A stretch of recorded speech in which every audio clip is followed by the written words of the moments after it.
السلام علیکم. میں امید کرتا ہوں کہ آپ تمام لوگ خیریت سے ہیں. میرا نام ہے سعد ریل استاد سے. Property tax federal and provincial. اس ویڈیو کو شروع کرنے سے پہلے آپ ہمارے چینل کو سبسکرائب کر لیں. ویڈیو پسند آئے تو اسے لائک کریے گا اور بھی لوگوں کے ساتھ شیئر کریے گا.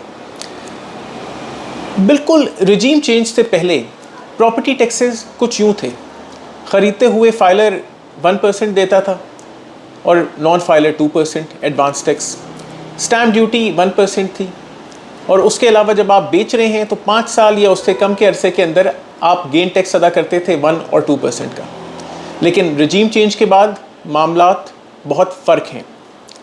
دا ٹاپسی ٹروی ٹیکس رجیم، یہ کرنٹ ٹیکس رجیم جو ہم نے رجیم چینج ہونے کے بعد دیکھی، کیونکہ اس کے بعد ٹھیک بجٹ آیا اور پرپوز یہ کیا گیا کہ بیچتے وقت آپ سے 6 سالوں کا حساب لیا جائے. پہلے سال میں بیچیں گے تو 15% اور پھر 2.5% کم کیا جائے اس کو.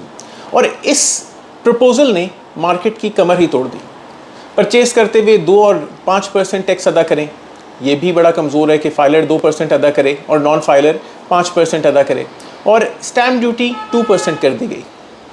خیر جولائی کے اندر جب مارکیٹ میں ایکچوئل ٹیکسز کا کچھ رخ آیا تو وہ کچھ فرق ہی تھا.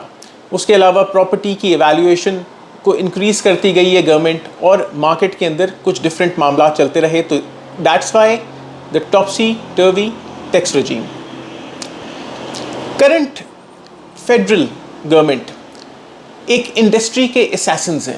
میں اس طریقے سے ایک انڈسٹری کے اسیسنز کہوں گا کہ ملک کے اندر فلڈز ہیں، حالات خراب ہیں، لوگوں کے پاس نوکریاں نہیں ہیں، فیوچر میں آنے والا کھانے کا کوئی امید نہیں ہے کیونکہ ایگریکلچرل کراپس ہمارے سب ڈسٹروائے ہو چکے ہیں. اور ایک واحد تگڑی انڈسٹری جو کہ گورنمنٹ کے بہت سارے فنڈز لگائے جانے کے بغیر صرف آسانی اگر گورنمنٹ پیدا کرے تو بہت سارے لوگوں کی نوکریاں، بہت سارے لوگوں کے کام، بہت سارے لوگوں کے اپنی انڈسٹریز جو کہ کنسٹرکشن کے انڈسٹری کے ساتھ جڑی ہوئی ہیں یا ریئل اسٹیٹ انڈسٹری کے ساتھ جڑی ہوئی ہیں چل سکتی ہیں فری آف کاسٹ. صرف گورنمنٹ نے ان کو پرووائڈ کرنا ہے. لیکن ڈیفینیٹلی آئی ایم ایف کچھ ڈفرینٹ بات کرتا ہے آپ کے لیے اور گورنمنٹ نے وہ اپلائی کرنا ہے آپ کے اوپر جو دنیا بھر آپ کو کہے گی، کیونکہ آپ ان سے پیسے لیتے ہیں اور اس سے ہی گزارا اپنا کرتے ہیں. تو میں جب کہہ رہا ہوں کہ فیڈرل گورنمنٹ اس انڈسٹری کی اسیسن ہے، وہ اس لیے کہ اس نے نان فائلرز کے اوپر ہیوج ٹیکسز لگائے. اب اگر آپ خریدیں گے تو آپ ایز فائلر 2% ایڈوانس ٹیکس دیں گے، as non filer 7% advance tax دیں گے، which was I believe cruel. اس کے علاوہ ایف بی آر کی لینڈ ویلیویشن کنٹینیوسلی انکریز ہو رہی ہے اور وہ کوشش کر رہے ہیں کہ اس کو فیئر مارکیٹ تک لایا جائے. لیکن فیئر مارکیٹ تک لاتے لاتے کہیں یہ نہ ہو کہ آپ ایک چلتا ہوا کاروبار لوگوں کا یا ایک مارکیٹ کے اندر ٹرانزیکشنز کا جو فلو ہے اس کو بہت کم کر بیٹھیں، اور کچھ ویسا ہی نظر آ رہا ہے. کرنٹ پروونشل دا اسٹرائیونگ ایکسلنس. اس بار پروونشل گورنمنٹ نے ایک زبردست اپنی طرف سے تھوڑی سی کوشش کی، کیونکہ گورنمنٹ کسی اور پرٹیکولر گروپ کی ہے، پروونشل گورنمنٹ کسی اور گروپ کی ہے. تو پروونشل گورنمنٹ نے اپنے پاس سے تاکہ ٹرانزیکشن لوکل لینڈ کی یا عام زرعی زمین کی بڑھ جائے تو اپنی ٹرانسفر فیس یعنی اسٹیمپ ڈیوٹی کو آدھا کر دیا. پہلے 2% اسٹیمپ ڈیوٹی لی جا رہی تھی، اب پروونشل گورنمنٹ نے اپنی طرف سے اپنا انپٹ ڈالتے ہوئے اس انڈسٹری کے لیے 1% کر دی اسٹیمپ ڈیوٹی، یعنی 50% آف کر دیا.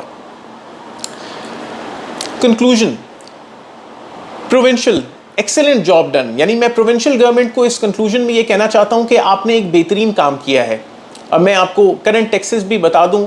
فیڈرل گورنمنٹ کے کرنٹ ٹیکسز، اگر آپ اپنی پراپرٹی بیچ رہے ہیں تو اس کے اوپر گین ٹیکس ایز سچ ختم ہو گیا ہے. اب آپ نے اگر 1947 میں بھی پراپرٹی لی تھی تو آپ اس کے اوپر سیلنگ کا ایڈوانس ٹیکس دیں گے.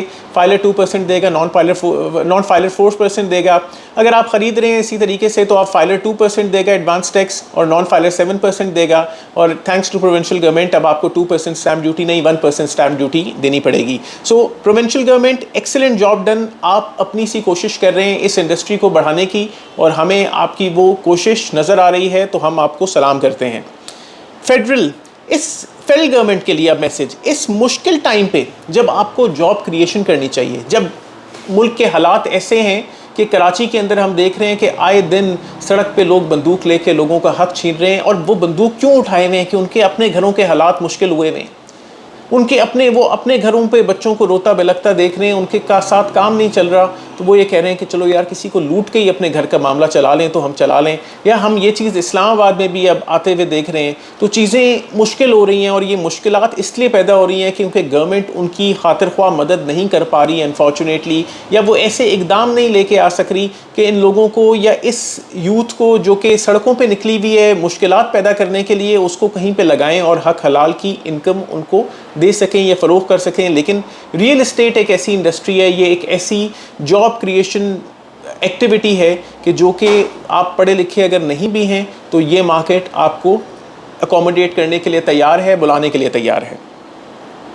تو یہ تھی ویڈیو ٹیکس کے اوپر. میں امید کرتا ہوں کہ اس ویڈیو سے آپ کو فائدہ ہوا ہوگا, کچھ بہتر علم حاصل ہوا ہوگا. ویسے کنکلوژن فردر اس کے اوپر یہ بھی ہے کہ پنجاب گورنمنٹ کی یہ چھوٹی سی جو کوشش ہے اس سے کوئی خاص فائدہ نہیں ہوگا, کیونکہ فیڈرل گورنمنٹ کے جو کہ زیادہ تر ٹیکسز یا ایف بی آر ریٹس کے اوپر جو ٹیکسز ہوتے ہیں وہ زیادہ اسٹرانگ ریٹس ہوتے ہیں, ڈی سی ویلیوز کم ہوتی ہیں, ایف بی آر ریٹ زیادہ ہوتے ہیں. تو گورنمنٹ جب تک اس کام میں کوشش نہیں کرے گی ریئل اسٹیٹ مارکیٹ کے اندر بہتری نہیں آ سکے گی. تو thank you provincial government for your good step, and we hope and pray کہ فیڈرل گورنمنٹ بھی ہماری یہ بات سنے گی اور مارکیٹ میں آسانی لے کے آئے گی تاکہ جاب کریشن اور لارجر اور بڑے ایسپیکٹ کے اوپر پورے ملک اور قوم کو فائدہ ہو. اپنا بہت خیال رکھیں, ہمیں فیس بک اور انسٹاگرام پہ بھی فالو کریں. السلام علیکم.